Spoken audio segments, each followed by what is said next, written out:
Hello everyone. और एक और मैच के रिव्यू में आपका स्वागत है। तो केकेआर और एसआरएच का मैच हुआ कल, और एसआरएच ने बड़ी इजीली और वन साइडेड तरीके से केकेआर को हरा दिया।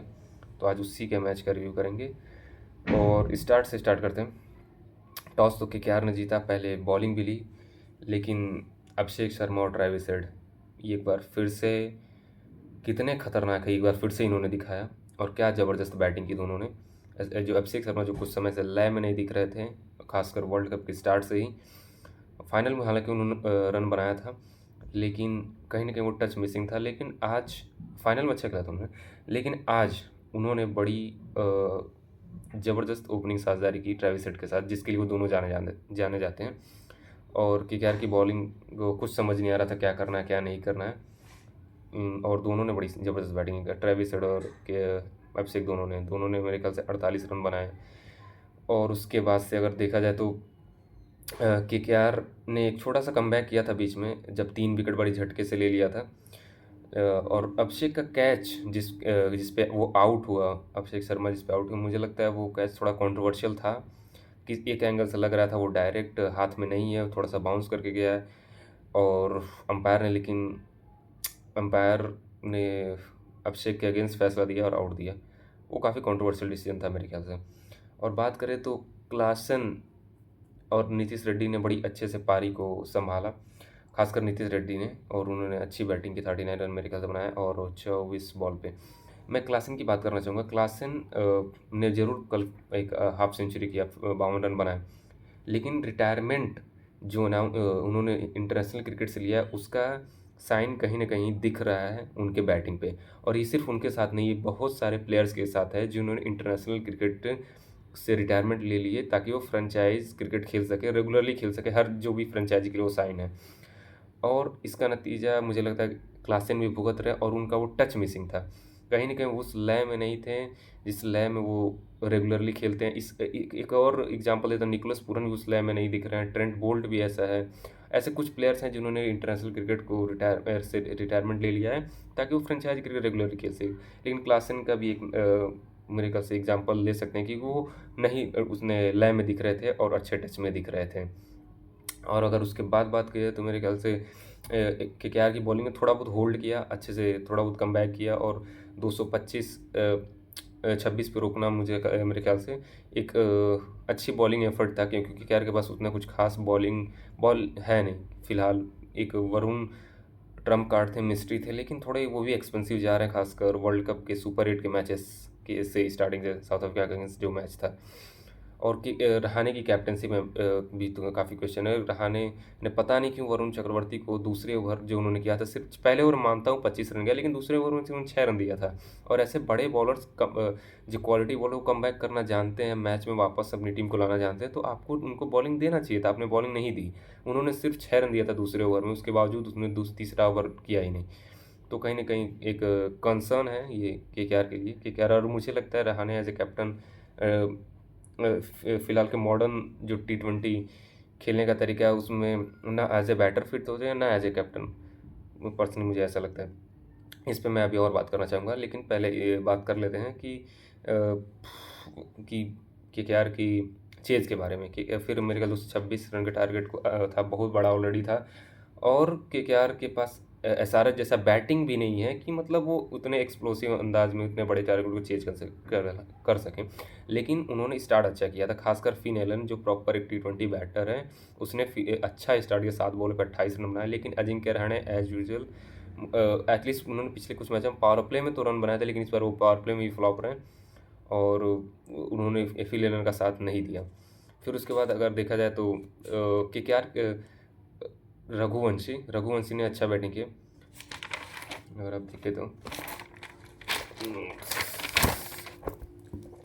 अगर बात किया जाए, मेरे ख्याल से आप देखें, सबसे बड़ी दिक्कत रही केकेआर की रनिंग बिटवीन द विकेट। इतने बड़े चीज़ में एसआरएच के पास उतनी बॉलिंग नहीं थी कि आपको वो टारगेट से वो क्या कहते हैं, अगर रन आउट नहीं होते तो कहीं न कहीं आप टारगेट अचीव कर लेते हैं, क्योंकि एक जैसी दिक्कत आपकी भी है, कहीं न कहीं एसआरएच की भी दिक्कत है। एसआरएच की तो आपसे भी कमज़ोर मेरे ख्याल से बॉलिंग है।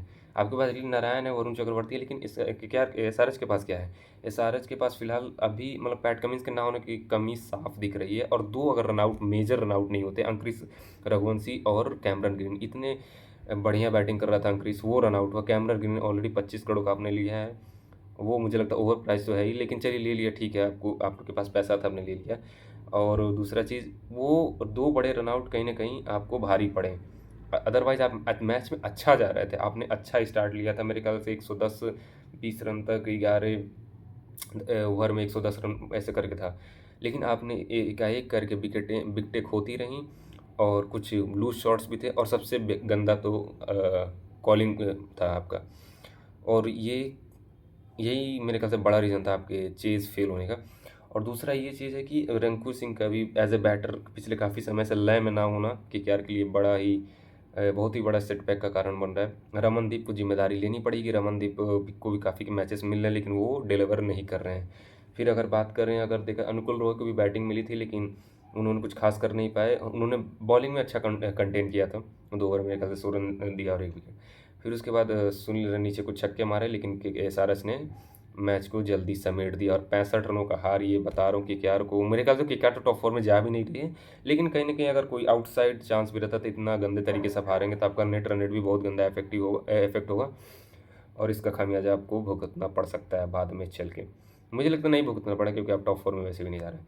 और अब मैं बात करता हूँ मेन पॉइंट जिसकी मैं बात कर रहा था, वो था केकेआर का एज ए कैप्टन, रहने को एज ए कैप्टन अपॉइंट करना, और एज ए प्लेयर आपके पास सबसे अच्छा कैप्टन था, वो था श्रेयस अय्यर। आपके पास इतना अच्छा कैप्टन था, आपने उसका वैल्यू नहीं किया, आपने उसको जाने दिया अननेसेसरी। आपने उससे जो भी था, आपका जो भी बातचीत हुआ, जो भी हुआ होगा, लेकिन आपको उसको रोकना चाहिए था। श्रेयस अय्यर जैसा कैप्टन अभी one of the best captain है, मैंने पिछली वीडियो में ही बताया था। आप वो बंदा रिपोर्ट्स आ रहे थे कि वो 25 करोड़ मांग रहा है, 30 करोड़ आपको देना चाहिए था। आपने कैमरन ग्रीन को 25 करोड़ दिया, वेंकटेश अय्यर को 23 करोड़ दिया। तो आपको मैं कहना चाहूँगा, अच्छा कैप्टन एक कहीं न कहीं एक बहुत बड़ा रीज़न होता है अपनी टीम के सक्सेस में। लोग कहते हैं कैप्टेंसी मैटर नहीं करता, टीम मैटर। मुझे लगता है अच्छा कैप्टन अगर टीम में नहीं होगा तो टीम के रिसोर्सेज़ को यूटिलाइज़ करना नहीं जानेगा, वो ना ही रिसोर्सेज़ को यूटिलाइज़ कर पाएगा, और ना ही आपकी टीम बेहतर परफ़ॉर्म कर पाएगी। अगर अच्छा कैप्टन रहेगा तो वो आपकी टीम को सँभाल सकता है, आपकी टीम को आगे ले जाएगा। श्रेयस अय्यर में वो क्वालिटी थी, आपने उनको जाने दिया। आपने इस साल ऑक्शन में कुछ नहीं किया, पिछले ऑक्शन में भी आपने कुछ नहीं किया था। 23 करोड़ वेंकटेश अय्यर को दे दिए, आपने एक कैप्टन तक पिक नहीं किया था। आपने एक्सेलेरेटेड राउंड में रहाणे को 2 करोड़ में उठाया था, और उसको कैप्टन बना, आपको लगा था अजिंक्य रहाणे तो वो हमने कैप्टन बनाया, कोई मास्टर स्ट्रोक कर दिया, लेकिन नहीं, बिल्कुल नहीं। वो एक, मैं कहूँगा, बहुत ही फूलिश डिसीजन था। मैं थोड़े कड़े शब्दों में बोलना चाहूँगा, क्योंकि मुझे नहीं लगता अजिंक्य रहाणे का एज ए प्लेयर फिलहाल, एज ए प्लेयर और एज ए कैप्टन तो बिल्कुल ही नहीं बनता, क्योंकि आप कप्तान बना देते तो मजबूरी बन जाता है कि कहीं ना कहीं आपको उनको T20 टीम में या अपनी टीम में खिलाना है। थोड़ा इग्नोर करिए, बाहर से साउंड आ रहा है।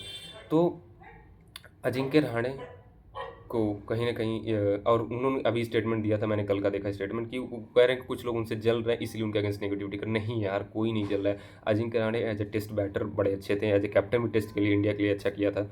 वनडे में जो भी अपॉर्चुनिटी मिली उन्होंने ठीक किया था।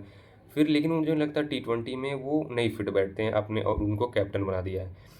तो और फिलहाल केकेआर के पास ऐसा कोई दिख भी नहीं रहा है कि उनको हटा के आप कैप्टन बना दें, क्योंकि रिंकू सिंह की फॉर्म गई हुई है। वो उतने कैप्टन, अब वाइस कैप्टन तो बना दिया आपने, लेकिन वो भी उतने कॉन्फिडेंस में नहीं दिख रहे हैं। तो कहीं न कहीं अजिंक्य रहाणे को थोड़ी और ज़िम्मेदारी लेनी पड़ेगी, अगर वो कैप्टन बने रहते हैं तो।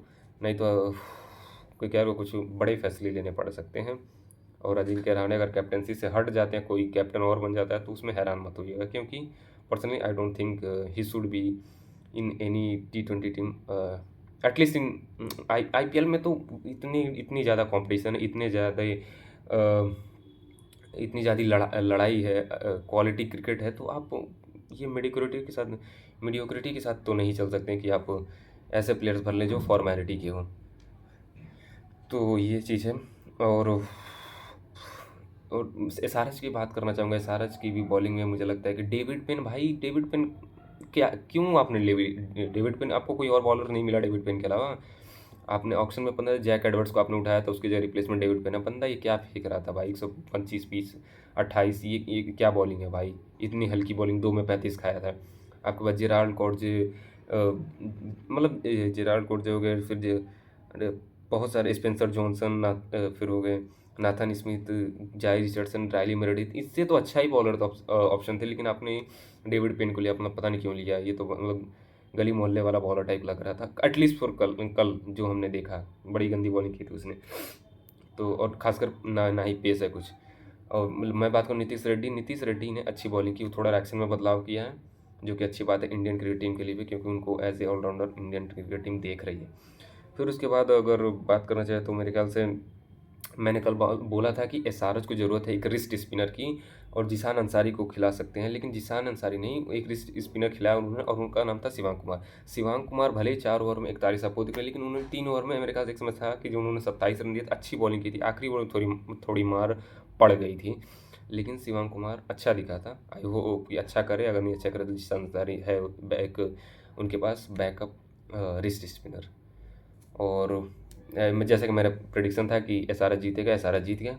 और आइए बात करते हैं अगले मैच के बारे में, वो जो है आज रात को सीएसके वर्सेस पंजाब, ये मैच होगा चेपॉक में।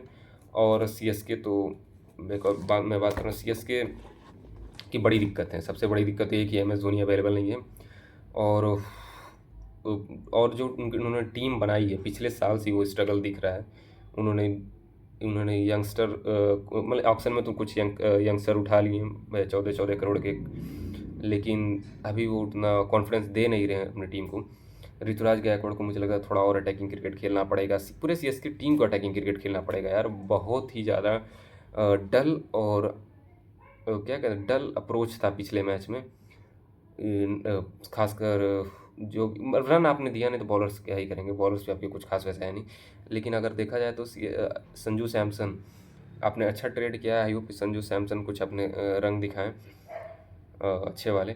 लेकिन ऋतुराज गायकवाड़ टच में नहीं दिख रहे हैं, उनको कैप्टनसी पे काफ़ी सवाल है। फिर आपके नीचे जो भी मिडिल ऑर्डर बैटर है, मैथ्यू शॉट को ले लें, सरफराज खान को अपने लिया है, आई होप सरफराज अच्छा करें। फिर जो भी कार्तिक शर्मा है आपके, शिवम दुबे पिछले मैच में जो शॉट मारा था, एक छक्के मारने के बाद फिर से वो लॉन्ग ऑफ पे आउट हो गए थे।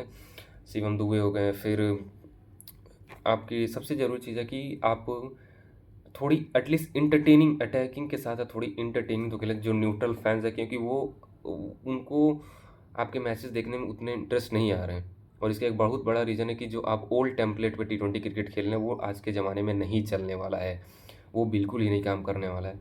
और जैसा कि आपके बॉलिंग में भी अगर बात की जाए तो बॉलिंग में भी ऐसा कोई थ्रेटनिंग बॉलर नहीं लग रहा है जो ओपोनेंट को जिससे खतरा हो। नाथन एली से आपको पता अच्छा ऑप्शन था, लेकिन वो इंजर्ड हो गए हैं।